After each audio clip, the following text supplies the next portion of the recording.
Good morning dear students. आज का lectures electric field पर है।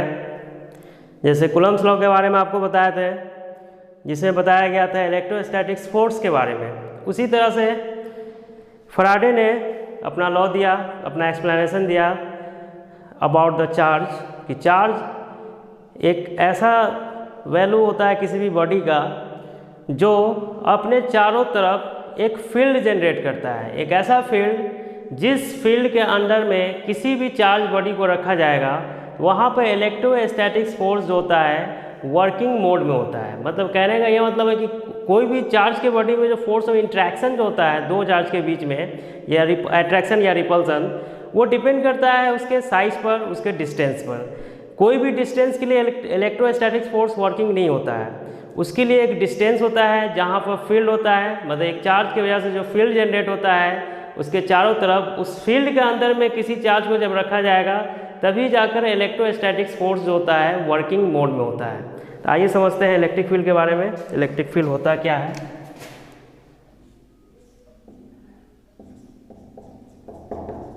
Electric field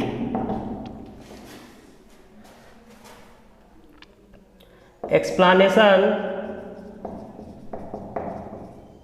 about the electric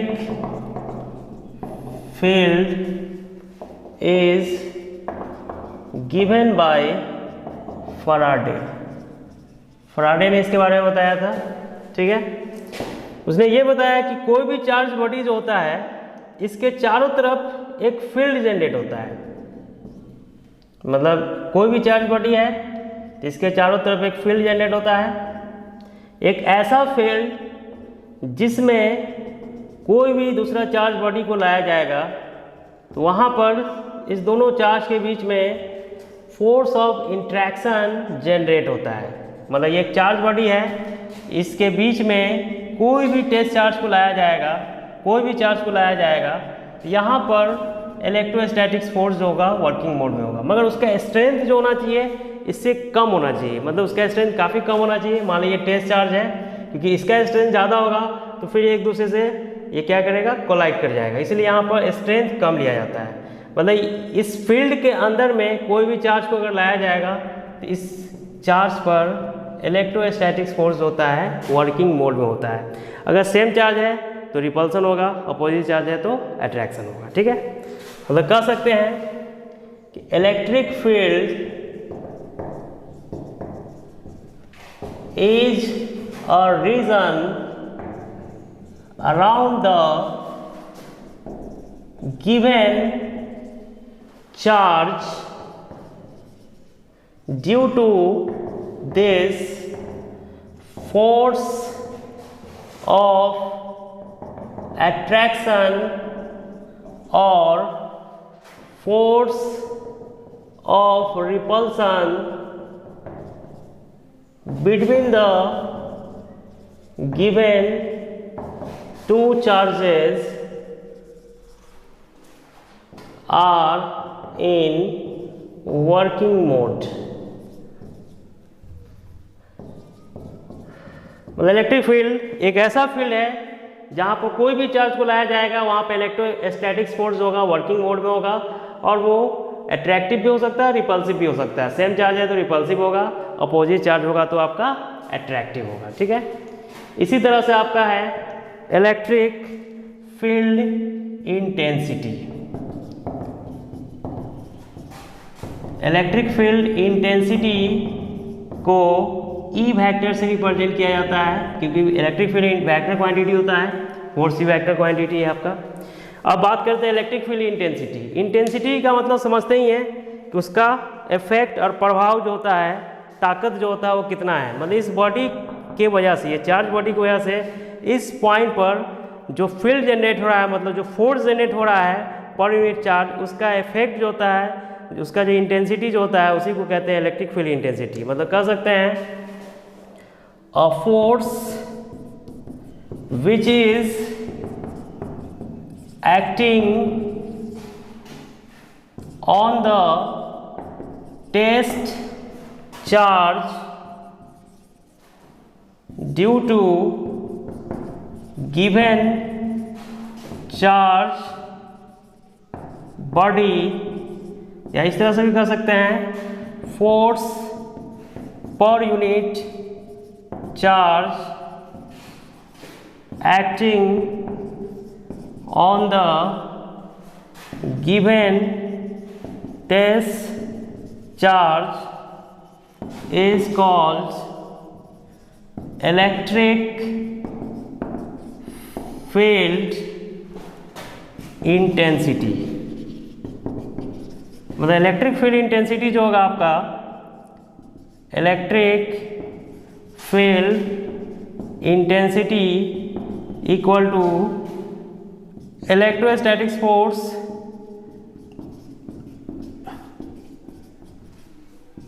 bye given test charge. मतलब electric field intensity जो होगा आपका E vector equal to F by Q naught. ठीक है, तो इलेक्ट्रिक फील्ड इंटेंसिटी फोर्स और चार्ज के बीच का रिलेशन है, तो आप इसका एसआई यूनिट और डायमेंशन भी निकाल सकते हैं। मतलब इलेक्ट्रिक फील्ड इंटेंसिटी का एसआई यूनिट भी होगा और डायमेंशन भी होगा, क्योंकि फोर्स और चार्ज दोनों का एसआई यूनिट और डायमेंशन दोनों हम निकालते हैं। ठीक है ना।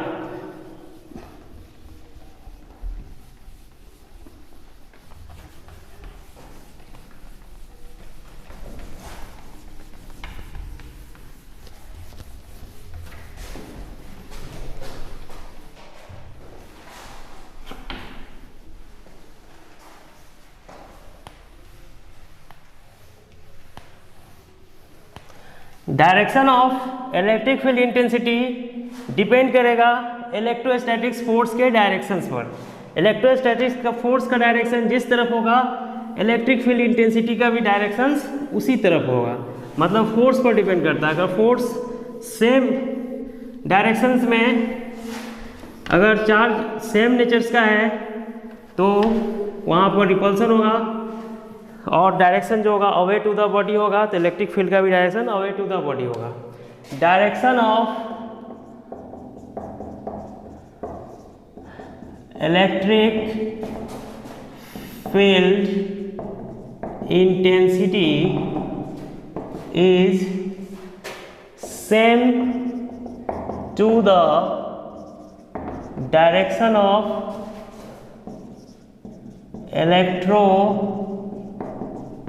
Statics force.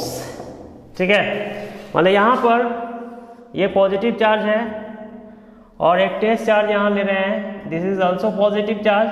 तो इलेक्ट्रोस्टैटिक्स फोर्स का डायरेक्शन क्या होगा, ये डायरेक्शन होगा, अवे होगा, क्योंकि फोर्स ऑफ रिपल्सन यहाँ काम कर रहा है। तो इलेक्ट्रिक फील्ड का भी डायरेक्शन सेम होगा। इलेक्ट्रोस्टैटिक्स फोर्स और इलेक्ट्रिक फील्ड का डायरेक्शन क्या होगा, सेम होगा। इसी तरह से ये पॉजिटिव चार्ज है और यहाँ पर आप नेगेटिव चार्ज ले रहे हैं, तो इलेक्ट्रोस्टैटिक फोर्स का जो डायरेक्शन होगा, ये डायरेक्शन होगा टुवार्ड्स द बॉडी। तो इलेक्ट्रिक फील्ड का भी डायरेक्शन टुवार्ड्स द बॉडी ही होगा। मतलब दोनों का डायरेक्शन जो होगा ये आपका इस तरह से होगा।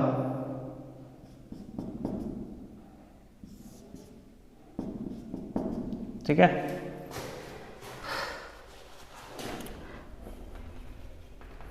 तो इलेक्ट्रिक फील्ड जो जनरेट हो रहा है ये इस पर डिपेंड कर रहा है, इस पर डिपेंड नहीं कर रहा है। क्यों नहीं कर रहा है, क्योंकि ये टेस्ट चार्ज है, बहुत छोटा चार्ज है। ये जो इफेक्ट जनरेट करेगा इस बॉडी पर वो नेग्लिजिबल माना जाएगा। ठीक है ना, मतलब बहुत छोटा वैल्यू लिया जाएगा। ठीक है ना। हेयर आप बोल सकते हैं effect of electric field due to Q naught charge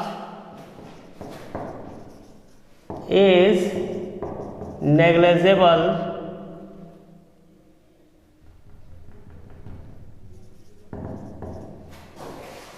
because magnitude of charge Q naught is very smallest in comparison to the charge Q।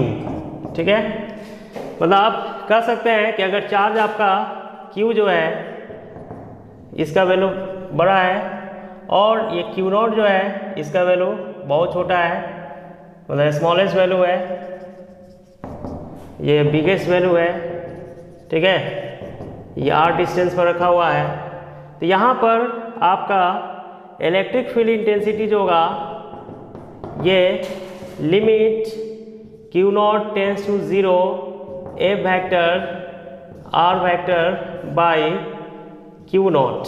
देखिए इसको लिमिटिंग फॉर्म में इसलिए लिखा गया है कि Q0 का वैल्यू जितना छोटा होगा इलेक्ट्रिक फील्ड उतना ही वेल डिफाइन होगा। मतलब आप Q0 को टेंस टू 0 मतलब 0 के करीब करीब ही लिया जाता है, मतलब बहुत छोटा वैल्यू है तो 0 के करीब करीब होगा। मतलब इलेक्ट्रिक फील्ड का वैल्यू ये डिपेंड करेगा चार्ज के मैग्नीट्यूड पर। चार्ज का मैग्नीट्यूड जितना छोटा होगा इलेक्ट्रिक फील्ड में एक्यूरेसी उतना ही ज़्यादा होगा। ठीक है, इस तरह से SI unit of charge electric field intensity